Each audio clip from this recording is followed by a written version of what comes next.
तो दोस्तों, आज हम जो मेवाड़ का इतिहास पढ़ रहे थे उसमें कल देखा था कि रतन सिंह किस प्रकार से मारे जाते हैं युद्ध में अलाउद्दीन खिलजी के खिलाफ युद्ध करते हुए। वहाँ पहला प्रथम अग्निजोवर पद्मिनी के द्वारा कर लिया जाता है और उन्हीं के साथ क्या हो जाता है कि जो रावल शाखा है वो समाप्त हो जाती है। आज हम नई शाखा जो मेवाड़ में नई शाखा का उदय हुआ सिसोदिया वंश के बारे में पढ़ेंगे। उनके जो पहले शासक हुए राणा हम्मीर सिसोदिया, उसके बारे में पढ़ेंगे। इसके बाद में देखते हैं आगे सिसोदिया वंश के बारे में पढ़ेंगे। अब आज़ादी तक कौन सा वंश चलेगा? हमारा सिसोदिया वंश ही चलेगा। तो सिसोदिया वंश में पहला राजा हुआ हमारा राणा हम्मीर देव सिसोदिया।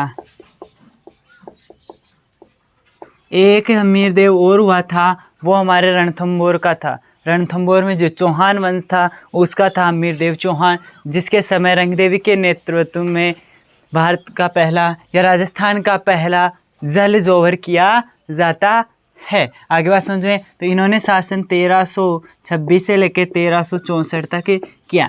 अब बात ये आती है कि हम्मीर देव ने किस प्रकार से सिसोदिया वंश की स्थापना की। जो सिसोदिया शाखा है मेवाड़ की, उसकी किस प्रकार से स्थापना करते हैं हम पढ़ते आए हैं। इससे पहले पढ़ा था रावल शाखा में कुंभा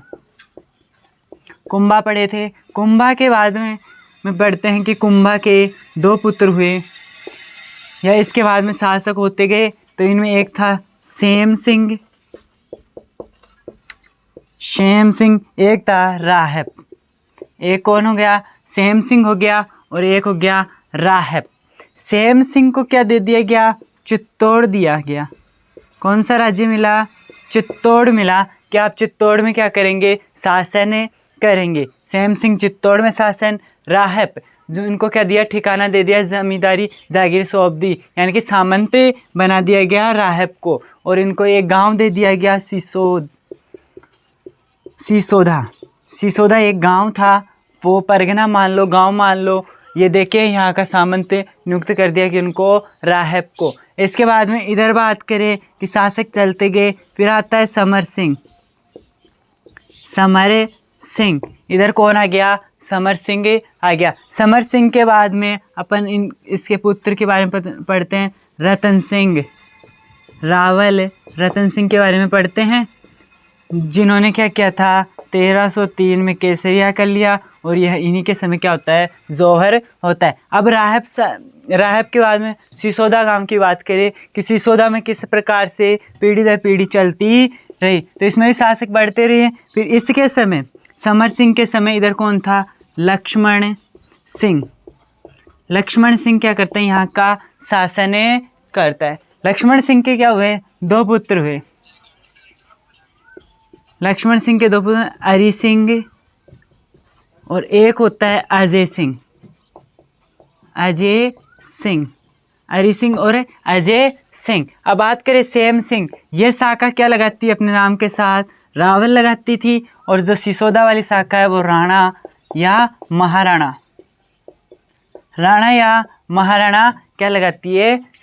उपाधि अपने नाम के साथ लगाती थी। अब बात करें कि इसके समय क्या हुआ? जो अलाउद्दीन खिलजी के द्वारा जब रतन सिंह के समय आक्रमण किया जाता है तो ये क्या करता है? अपने भाई इन्हीं के वंशज है लक्ष्मण सिंह, तो इससे क्या मांगता है? सहायता मांगता है कि आप मेरी क्या करो? अलाउद्दीन खिलजी के खिलाफ सहायता करो कि जो युद्ध कर रहा है उसकी सेना भारी है। तो ये क्या करता है? अपने 7 पुत्रों के साथ मिलकर कहाँ चला जाता है? इसकी सहायता करने के लिए चित्तौड़ आ जाता है। अलाउद्दीन खिलजी के साथ सहायता करता है अलाउद्दीन खिलजी की। अब इस युद्ध में क्या होता है? बताया था कि केसरिया का होता है, शाखा होता है। तो इसमें क्या हो गया? ये मारे जाते हैं, यानी कि वीर गति को प्राप्त हो जाते हैं। कौन? लक्ष्मण सिंह के साथ अरि सिंह भी क्या होते हैं? इस युद्ध में वीर गति को प्राप्त हो जाते हैं। इससे पहले एक घटना घटती है अरि सिंह के साथ। हरि सिंह एक बार क्या होता है, अपने साथियों के साथ मिलके भ्रमण के लिए यानी शिकार खेलने के लिए जाते हैं, बाहर निकलते हैं।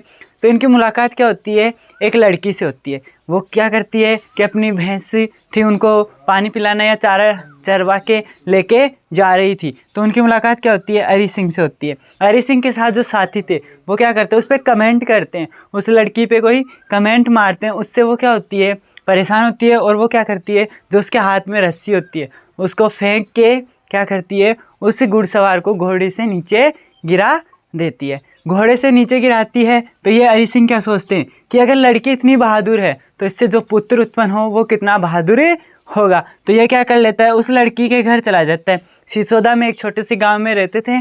तो उस लड़की के क्या घर जाके क्या करता है, उसके पिता से उसका शादी के लिए हाथ मांग लेता है कि इस लड़की से क्या करना है, मेरे को शादी करना है। अब शादी हो गई तो हरि सिंह ये सोचता है कि अब पिता को बिना बताए क्या कर लिया, वो शादी कर लिया, तो उसको क्या नहीं ले जा सकता, घर नहीं ले जा सकता। तो वो क्या करता है, उसी छोटे से परगने में उसको रख देता है। और ये क्या हो गया, अब इधर चित्तौड़गढ़ का जो शाखा होता है उसके अंदर क्या होता है, मारा जाता है। अब इसके बाद में कौन शासक बन गया, इधर सामंत बना अजय सिंह। जब अजय सिंह को ये बात पता चलती है कि भाई ने एक और शादी कर रखी है और वो क्या है, दूसरे में रहती है, तो वो कहाँ चला जाता है, भाभी को लेने के लिए चला जाता है कि आप भी आइए और आपका भी साम्राज्य, इसमें आपका भी हिस्सा है। हरि सिंह के एक पुत्र उत्पन्न होता है हम्मीर। हरि सिंह के एक पुत्र उत्पन्न होता है हम्मीर, और अजय सिंह के एक पुत्र उत्पन्न होता है सज्जन सिंह। सज्जन सिंह। अब हम्मीर, जो हम्मीर अपन पढ़ रहे हैं, राणा हम्मीर देव सिसोदिया वही है। तो एक बार क्या हुआ कि अजय सिंह के समय सिसोदा में विद्रोह हो जाता है, और विद्रोह होता है तो अजय सिंह क्या करते हैं, अपने पुत्र सज्जन सिंह को विद्रोह को दमन करने के लिए भेजते हैं, यानी कि विद्रोह को समाप्त करने के लिए भेजते हैं। तो क्या होता है, असफल रहता है कि विद्रोह को असफल नहीं कर सकता, उस विद्रोह को कुचल नहीं सकता। दूसरी बार वापस से किसको, अपने भतीजे हम्मीर देव को क्या करते हैं, विद्रोह को कुचलने के लिए भेजते हैं कि आप जाओ अब और आप क्या करके आओ, उस विद्रोह को समाप्त करके आओ। तो ये क्या हो जाते हैं, हम्मीर देव सफल होते हैं। तो ये क्या कर देता है, घोषणा कर देता है कि मेरे मरने के बाद क्या होगा, हम्मीर ही क्या बनेगा, यहाँ का सामंत बनेगा। अब इसके बाद में ये नाराज़ हो गए सज्जन सिंह, और नाराज़ होकर कहाँ चले जाते हैं, हमारे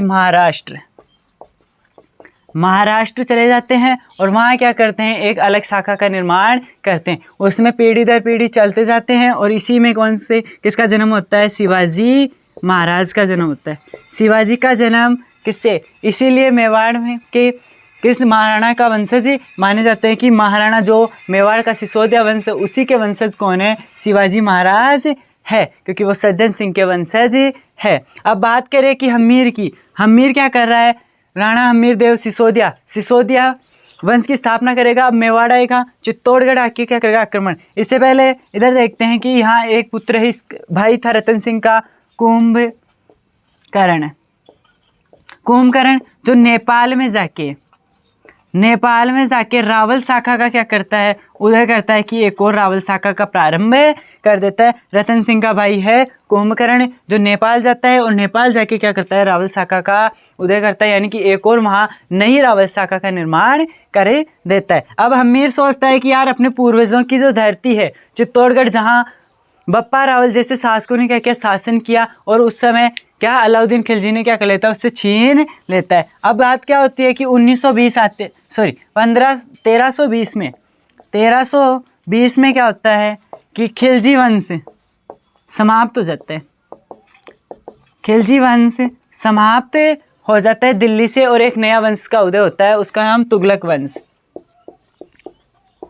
तुगलक वंश तो चित्तौड़ पे आक्रमण किया था, तब क्या किया, खिजराबाद उसका नाम रखता है, और खिज्र खा अपने पुत्र को क्या वहाँ का शासक बना देता है। उसी की पीढ़ी से शासक चल रहा था, और उस समय क्या था, बनवीर, एक बनवीर शासक था। बनवीर वहाँ का क्या था, शासक था चित्तौड़गढ़ का। और चित्तौड़गढ़ का जब हम्मीर से हार जाता है बनवीर, तो वो किसकी शरण में चला जाता है, तुगलक की शरण में चला जाता है, यानी कि तुगलक वंश के जो शासक थे उस समय उनकी शरण में चला जाता है। तो उनके उस समय कौन, मोहम्मद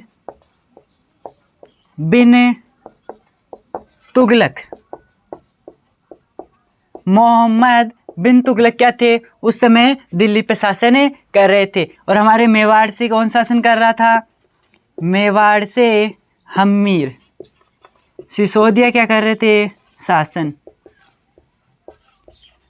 दोनों के मध्य क्या होता है? युद्ध होता है। कौन सा युद्ध? सिंगोली का युद्ध। सिंगोली का, दोनों के मध्य क्या होता है? सिंगोली का युद्ध होता है। और इसमें विजय किसकी होती है? हम्मीर देव की क्या हो जाती है? विजय हो जाती है। और तुगलक जो मोहम्मद बिन तुगलक है वो पराजय होते हैं और इसके बाद में स्वतंत्र चित्तौड़गढ़ की स्थापना करके मेवाड़ में वापस से अपना नया राजवंश जो सिसोदिया वंश है उसकी नींव रखते हैं। किसके द्वारा की गई? हम्मीर देव सिसोदिया के द्वारा रखी जाती है, जिन्होंने 1326 से लेकर 1364 तक क्या किया? शासन किया। अब बात एक और क्वेश्चन बनता है कि हम्मीर देव ने क्या किया? यहाँ एक मंदिर का निर्माण करवाया। हम्मीर देव ने क्या किया? इष्ट देवी का मंदिर बनवाया जिसका नाम है अन्नपूर्णा माता का मंदिर। इसे क्या बोलते हैं? बरवड़ी माता भी बोला जाता है। बरवड़ी माता यानी कि अन्नपूर्णा माता को क्या बोला जाता है? बरवड़ी माता भी कहा जाता है। इष्ट एक होती है और कुल देवी कौन थी? बताया था, कुल देवी बाण माता थी। बाण माता, चाहे वो गुहिल वंश हो चाहे सिसोदिया वंश हो, कुल देवी तो बाण माता है और इष्ट देवी क्या है? अन्नपूर्णा माता है। अब कुल देवी और इष्ट देवी में क्या अंतर है? कुल देवी तो क्या उस वंश के पूरे में किसकी पूजा होगी? बाण माता की होगी। लेकिन जैसे जैसे शासक आगे आते गए वो अपनी एक इष्ट यानी कि अपने आराध्य देवी बना लिया उन्होंने, कि जो मन की इच्छाओं से काम करता है वो आराध्य देवी। जैसे महाराणा कुंभा पढ़ेंगे वो भी क्या करेगा? आगे अलग बनाएगा। जैसे बप्पा रावल पढ़े थे, बप्पा रावल, तो बप्पा रावल ने अपनी इष्ट देवी किसे माना था? चारभुजा देवी को।